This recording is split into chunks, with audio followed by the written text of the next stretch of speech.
आप सभी पत्रकार बंधुओं को मेरा नमस्कार। उत्तर प्रदेश में आदित्यनाथ जी की सरकार, जो सरकार 2017 में चुनाव से पहले उत्तर प्रदेश के नौजवानों को हर साल 13 लाख नौकरियां देने के नाम पर सत्ता में आई थी। 90 दिनों के अंदर उत्तर प्रदेश में सारे पदों की भर्तियों को भरने के नाम पे उत्तर प्रदेश की सत्ता में आई थी।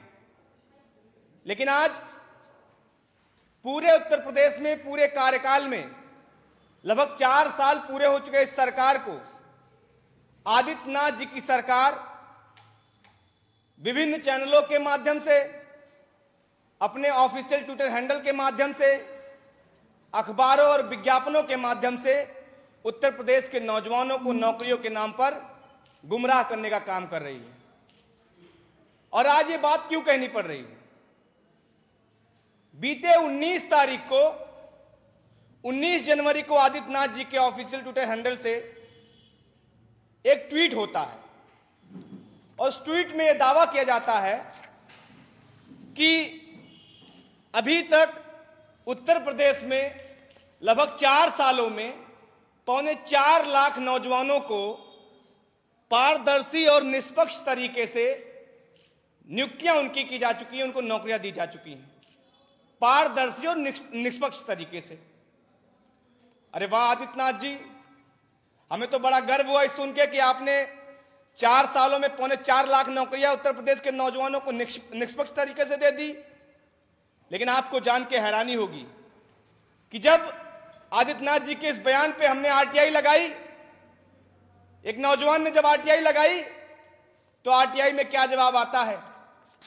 25 तारीख को आरटीआई लगाई गई और आरटीआई में पूछा गया कि माननीय मुख्यमंत्री कार्यालय उत्तर प्रदेश शासन महोदय, जरा ये बताइए कि 2017 से 2020 तक आपके क्रमिक विभाग ने विभागवार कितनी नियुक्तियां की हैं, कार्मिक विभाग ने।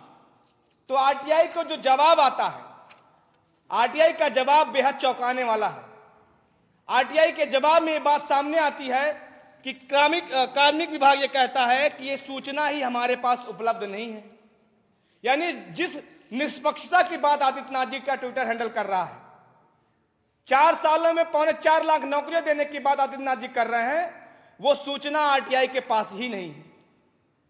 तो आखिरकार उत्तर प्रदेश के नौजवानों को इस तरीके के इश्तिहारों के माध्यम से, टीवी चैनलों और अखबारों के माध्यम से उनको क्यों गुमराह किया जा रहा है?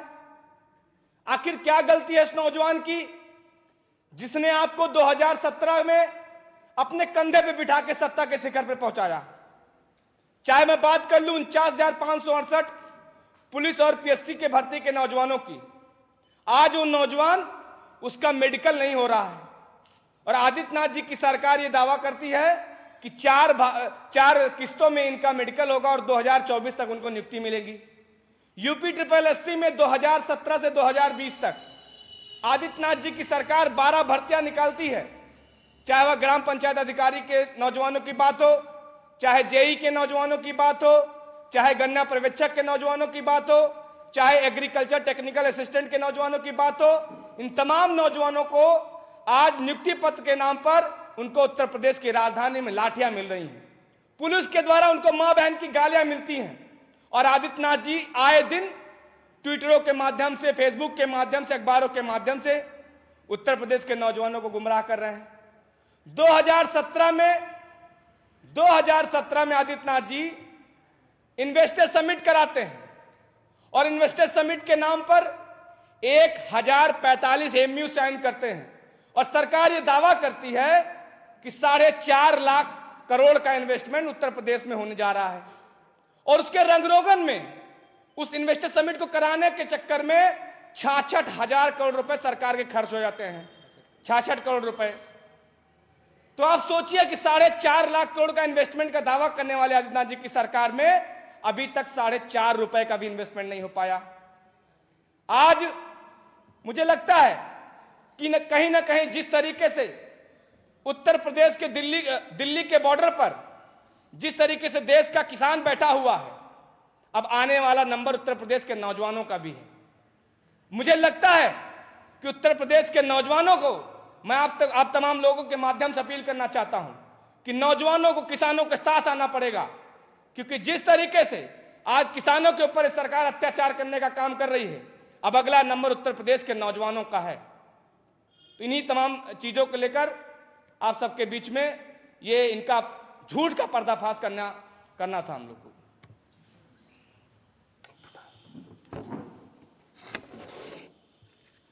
नमस्कार। प्रदेश के और पूरे देश के किसान आज एक एंटी फार्मर्स बिल को लेकर आंदोलित हैं और प्रधानमंत्री जी ने कल अपने मन की बात में, जिसको कहते हैं कि वो सिर्फ मन की बात होती है, काम की बात नहीं होती है, उन्होंने अपने मन की बात में कहा है कि मैं किसानों से सिर्फ एक फोन कॉल की दूरी पर हूं। अब इस बात का थोड़ा सच भी जानना जरूरी है।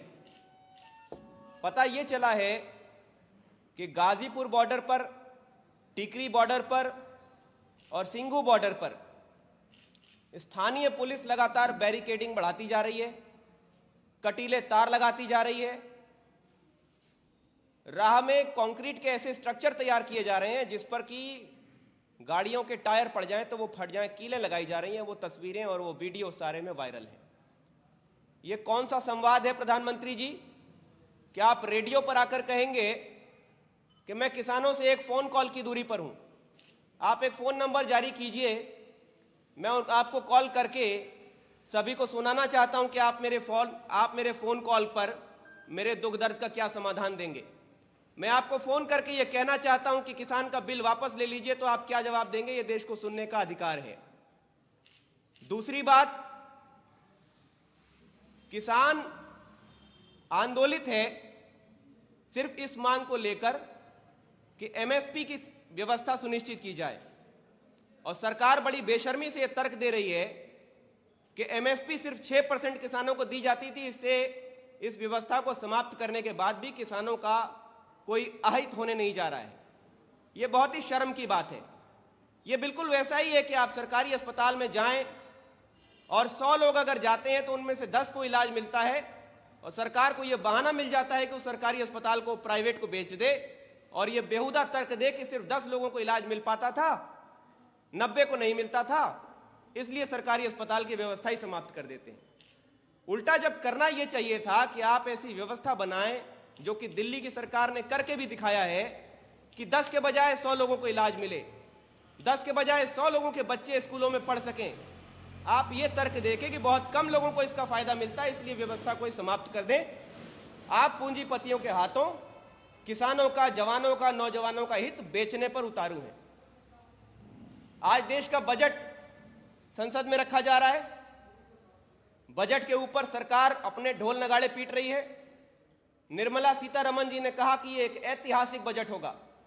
ऐतिहासिक बजट से उनका यह तात्पर्य यह था कि इस बजट में उन्होंने पेपर का इस्तेमाल नहीं किया है, वो एक टैब लेकर आई है जो भारत में निर्मित है। यह ढकोसलेबाजी है, यह जोकरपना है। आप देखिए कि उस टैब में क्लिक करके यह व्यवस्था बनाई गई है कि एक क्लिक करते ही भारत के एयरपोर्ट अडानी के नाम हो गए, एक क्लिक करते ही भारत के जो रेलवे स्टेशन है वो अडानी के नाम हो गए, हमारा भविष्य जो है वो अंबानी के नाम हो गया, तमाम सरकारी उपक्रम आपने बेच दिए, तमाम सड़कों को उठा के बेच दिया, और आप इसको ऐतिहासिक बजट कहते हैं। वाकई ऐतिहासिक बजट है। ये भारत को इतिहास में उस समय ले जाएगा, सन 1200, सन 1400 में पाषाण काल में लेकर जाएगा। तो ये बजट भारत के युवाओं की बर्बादी की दास्तान है, भारत के युवाओं के भविष्य के साथ खिलवाड़ है, और भारत की तरक्की के सभी संभावनाओं के रास्ते ये बजट बंद करता है। इस सरकार ने नौजवानों के, किसानों के, व्यापारियों के, कर्मचारियों के सभी के हितों को बड़ी बेशर्मी के साथ कॉरपोरेट के हाथों बेच दिया है, और अपनी पीठ थपथपाने से भी पीछे नहीं हट रही। आम आदमी पार्टी इस बजट को जन विरोधी और कॉरपोरेट के लिए, वो भी इनके गिने चुने जो 2 कॉरपोरेट हैं, अंबानी जी और अडानी जी, इनके ही हित के लिए बनाती है, के लिए घोषित करती है। और मुझे बस इतना ही कहना था धन्यवाद।